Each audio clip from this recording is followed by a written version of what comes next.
दोस्तों, welcome to Hindi with Priyanka channel. जैसा कि हम लोग हिंदी साहित्य का सरल इतिहास का प्रैक्टिस कर रहे हैं, यहाँ से काफ़ी क्वेश्चन परीक्षा में वन लाइनर बनते हैं, तो उसी पर हम बात करने वाले हैं। अगले वीडियो में हमने 50 क्वेश्चन यहाँ से सॉल्व किए थे। ये जो सब ऊपर आप देख रहे हैं ये सब हम कर चुके हैं, तो आज उसके आगे का देखेंगे, ठीक है। और आज हम आपको सब्सक्राइब करने के लिए नहीं बोलेंगे, आप वीडियो को लास्ट तक देखिएगा। अगर आपको अच्छा लगे तो आप कर सकते हैं, ठीक है, नहीं तो आपकी मर्जी। तो चलिए शुरू करते हैं। काफ़ी महत्वपूर्ण क्वेश्चन है, यहाँ से पॉइंट एक एक पॉइंट हम अच्छे से देखेंगे, यहाँ से आपको काफ़ी हेल्प मिलेगा। शुरू करते हैं। एक जितने भी पॉइंट हैं हमने पुस्तक से लिया है, हिंदी साहित्य का सरल इतिहास, ठीक है। ये वाली पुस्तक आप जरूर से ले लीजिए, पतली सी पुस्तक है, बहुत ही अच्छी है, ठीक है। शुरू करते हैं। हमारा आज का है क्वेश्चन, विद्यापति की रचनाएं 14वीं 15वीं शताब्दी इनका समय था। विद्यापति का पूछा जाता है समय कौन सी शताब्दी, 14वीं 15वीं शताब्दी। इनकी रचनाएं हैं कीर्ति लता, कीर्ति पताका, पदावली, ठीक है। अगला पॉइंट है हमारा, कीर्ति लता इनका अवहट्ट भाषा में है, ठीक है। आगे है जगनिक कीर्ति परमालरासो आल्हा के रूप में जाना जाता है। आल्हा लोक गान है, मोस्ट इंपॉर्टेंट है। आल्हा किसके, इसके रचयिता है जगनिक परमालरासो, जो कि आल्हा के नाम से जाना जाता है। परमालरासो जगनिक का कीर्ति है, परमालरासो आल्हा के रूप में जाना जाता है। आल्हा कैसा है, लोक गान है। ये भी कई बार पूछा गया है, ये वाला क्वेश्चन बार बार परीक्षा में पूछा गया है कि या तो दे देगा परमालरासो के रचनाकार जगनिक हो जाएगा, परमालरासो को अन्य किन नामों से जाना जाता है तो आल्हा हो जाएगा। यहाँ से आपको 2 3 4 क्वेश्चन बनने हैं, ठीक है। और आल्हा को किस रूप में जाना जाता है तो लोक गान, आल्हा लोक गान है, ठीक है। आगे है पृथ्वीराज रासो आदिकाल का सर्वाधिक प्रसिद्ध काव्य है। पृथ्वीराज रासो, ठीक है। अब ये वाला पॉइंट देखिए, काफी बार पूछा गया है। पृथ्वीराज रासो को प्रामाणिक मानने वाले कवि कौन कौन है, बाबू श्याम सुंदर दास और मोहनलाल विष्णुलाल पांड्या है, जो कि पृथ्वीराज रासो को प्रामाणिक मानते हैं। अब आगे देखते हैं। पंडित हजारी प्रसाद द्विवेदी ने कहा कि चंद ने रासो की रचना सुख सुखी संवाद के रूप में की है। मोस्ट इंपॉर्टेंट, ये भी पूछा गया है परीक्षा में कि चंद रासो को सुख सुखी संवाद के रूप में किसने कहा है, तो राइट आंसर हो जाएगा इसका हजारी प्रसाद द्विवेदी ने कहा है, ठीक है। अगला पॉइंट है हमारा, रासो में पृथ्वीराज के युद्धों और विवाहों का वर्णन है। ऐसे 3 4 पॉइंट दे देगा पृथ्वीराज रासो के बारे में, इसमें से आपका एक पॉइंट हमेशा ही रहता है, ठीक है। रासो में पृथ्वीराज के युद्धों और विवाहों का वर्णन है, मोस्ट इंपॉर्टेंट है। आगे है रासो, सॉरी यहाँ पर मिस्टेक है टाइपिंग में।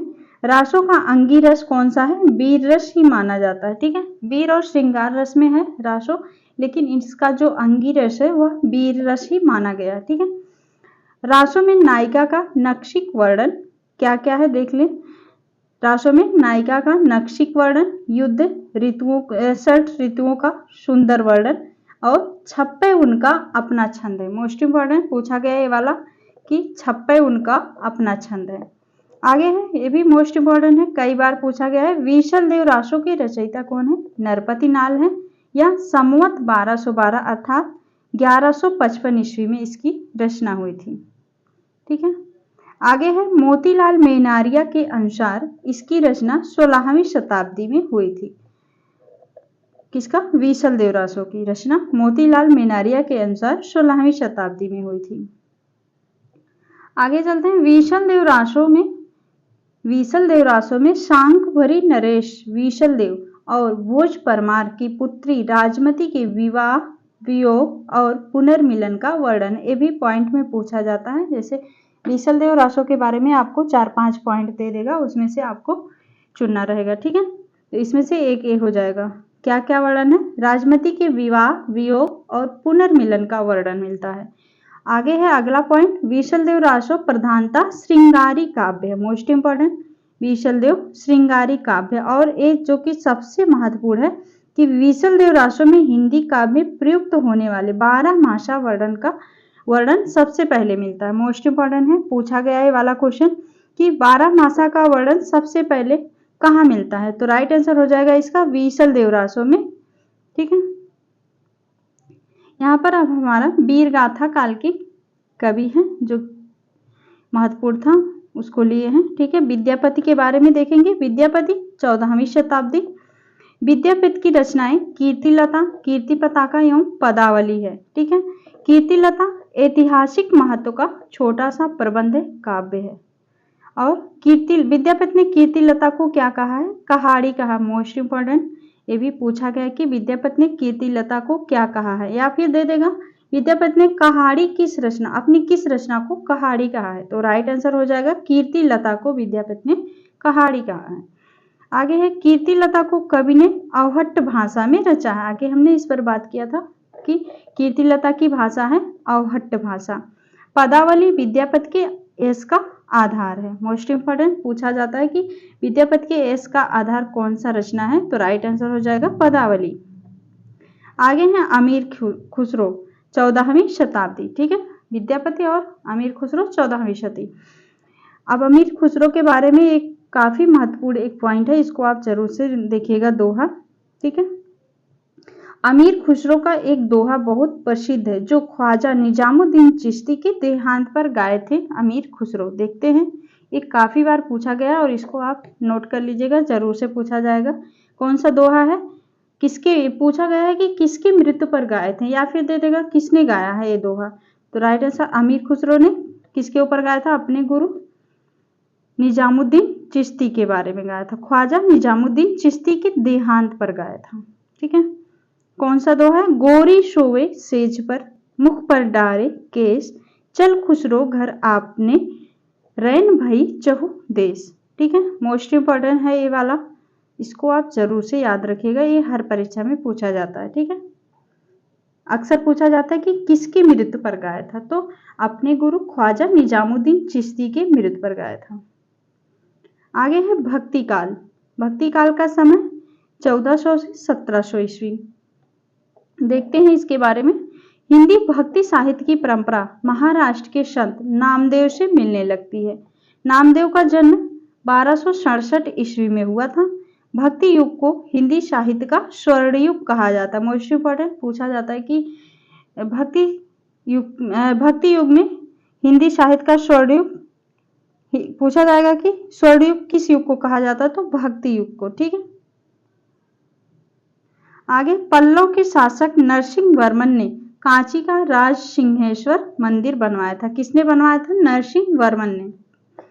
भक्ति के आचार्य रामानुज कांचीपुरम के थे। मोस्ट इंपॉर्टेंट कहाँ के रहने वाले थे? रामानुज कांचीपुरम के थे, और इनके गुरु का नाम भी कांचीपुर था। वे शूद्र थे। आलवार दक्षिण के प्रारंभिक भक्त कवि थे। पूछा जाता है आलवार कहाँ के निवासी थे? तो दक्षिण के प्रारंभिक भक्त कवि थे। आगे है आलवारों में एक महिला भक्त आंदाल थी जिन्हें दक्षिण की मीरा कहा जाता। मोस्ट इंपॉर्टेंट है ये वाला, पूछा जाता है कि आलवारों में, इससे कई क्वेश्चन आपको बन रहा है, मैं बताती हूँ। जैसे पूछ लेगा कि आलवारों में एक महिला भक्त थी, उनका नाम क्या है? तो आपको हो जाएगा यहाँ पर आंदाल थी। और पूछ लेगा कि दक्षिण की मीरा किसे कहा जाता है? तो राइट आंसर हो जाएगा आंदाल को। ठीक है, आगे है रामानुजाचार्य 11वीं शती। इनका है विशिष्टाद्वैतवाद। रामानुजाचार्य। आगे है विष्णु के कितने अवतारों का वर्णन है? 24 अवतार। सर्वाधिक लोकप्रिय राम और कृष्ण हैं। ठीक है, श्री संप्रदाय के आचार्य हैं रामानुजाचार्य। रामानंद प्रयाग में उत्पन्न हुए थे, उनके गुरु थे राघवानंद। मोस्ट इंपॉर्टेंट राघवानंद के गुरु रामानुजाचार्य के गुरु कौन थे? राघवानंद।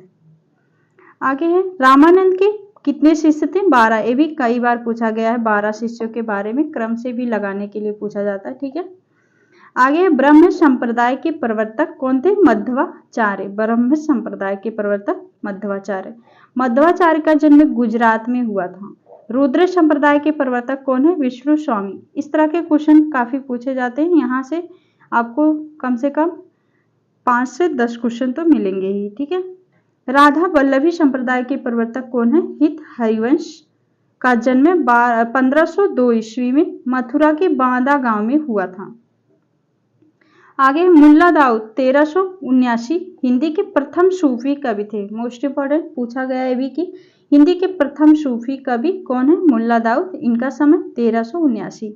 सूफी साधना का प्रवेश 12वीं शती में मोइनुद्दीन चिश्ती के समय में माना जाता है। आगे है सूफी संतों में राबिया जैसी महिला साधिका थी। ये भी पूछा जा सकता है कि सूफी संतों में कौन सी महिला थी? राबिया जैसी महिला साधिका थी। सूफी साधना के 4 संप्रदाय प्रसिद्ध मोस्ट इंपोर्टेंट है। कौन कौन से हैं? चारों को आपको याद रखना होगा। ठीक है, कौन से हैं? चिश्ती, सोहरावर्दी, कादरी, नक्शबंदी। मोस्ट इंपोर्टेंट है, पूछा जा सकता है। आगे है हिंदी का सूफी काव्य अवधी भाषा में रचित है। सूफी काव्य किस भाषा में रचित है? अवधी भाषा में। प्रेम की पीर की व्यंजना इनकी विशेषता है। किसकी? सूफियों की। महाराष्ट्र के नामदेव का समय है 13वीं शती। काफी पूछा जाता है नामदेव का किस शताब्दी के थे, तो इनका समय 13वीं शताब्दी। दिल्ली में 14वीं शती में केंद्रीय सत्ता स्थापित हुई। मोस्ट इंपोर्टेंट, केंद्रीय सत्ता कब स्थापित हुई थी? 14वीं शती में दिल्ली में। ठीक है, तो आज के लिए इतना ही था। अब आगे हम और क्वेश्चन लेकर आते रहेंगे। उम्मीद है आपको अच्छा लगा होगा और आप ऐसे ही सपोर्ट करते रहिए ताकि आगे हम और अच्छा करें और इसमें हम और लोगों की तरह बस स्वार्थवश नहीं बल्कि हमें कि कितना अच्छा हम करा ले, हमें बहुत अच्छा महसूस होता है कि जब भी हम अच्छा करते हैं। ठीक है, तो उम्मीद है आपको अच्छा लगेगा और आपको यहाँ से काफ़ी क्वेश्चन पूछा जाएगा। ऐसे ही सपोर्ट करते रहिए। मिलते हैं नेक्स्ट वीडियो में, तब तक के लिए बहुत बहुत धन्यवाद दोस्तों।